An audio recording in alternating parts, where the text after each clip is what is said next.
here to present my report about the other kinds of group.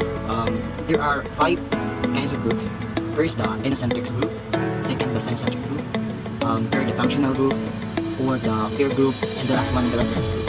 So, we begin to the first, the inocentric group. So, inocentric group. Members of this group feels that their groups is more important and superior than other groups. So hence, they prefers their own customs and traditions. They despise other groups. So the second one is the xenocentric group. So the xenocentric group is the opposite of ethnocentric group. Why? Because its members prefers the foreign things, believing that what comes from far away has a special quality or charms that locals products do not have. So xenocentrism, an enemy of Filipino nationalism. Why? Because preserves the colonial mentality. Xenophobia, on the other hand, is the distrust of anything foreign, just like that. So the next one is the functional group. Functional group.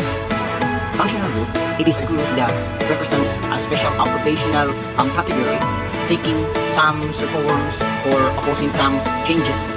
Examples of these functional groups is like faculty association, labor unions, and etc.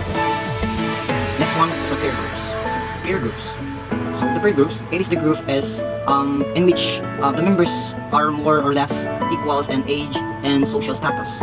So there are 3 kind of peer groups. So the first one is the A groups.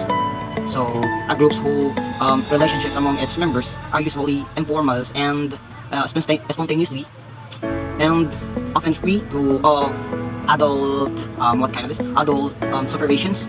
So the next one is gang. We all know that we are familiar in this kind of groups, in this kind of peer groups, the gang.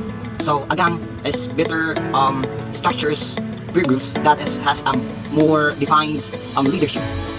And the last one of the 3 types of peer groups is the clique. So clique, this is informal and respected social groups formed by peoples of seminars, social status, and shared common interests or patterns of behavior. Reference group. The reference group is the last other kinds of group in which sometimes called significance of others. Why? This is groups to which a people relates to psychologically and emotionally, and the families, barcadas, and close relatives are the examples of what we call reference group.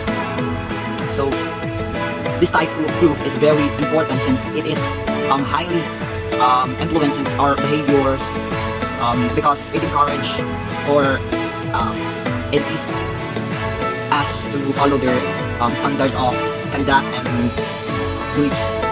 So that's ends of my report about the other kinds of groups. Good day everyone.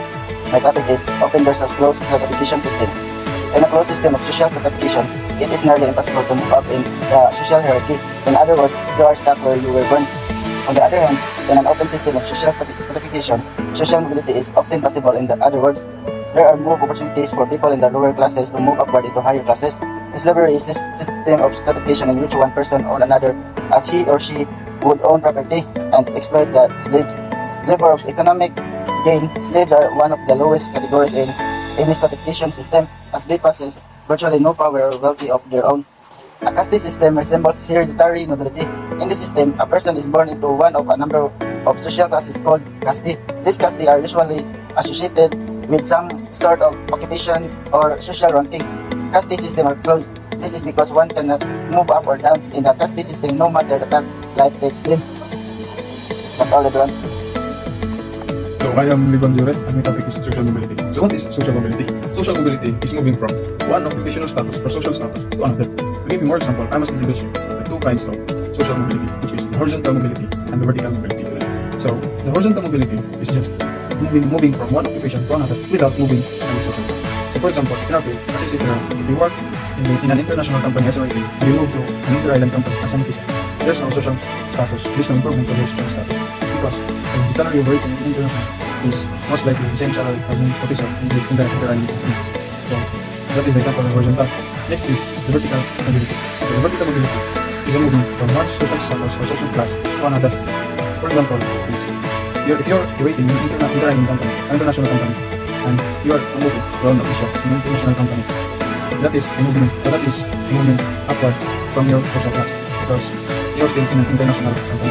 Another example is if you're a captain and you did a mistake while on board, you will be demoted back to the mate. And that is moving the social class downward. And that is the example of vertical mobility. So that's all.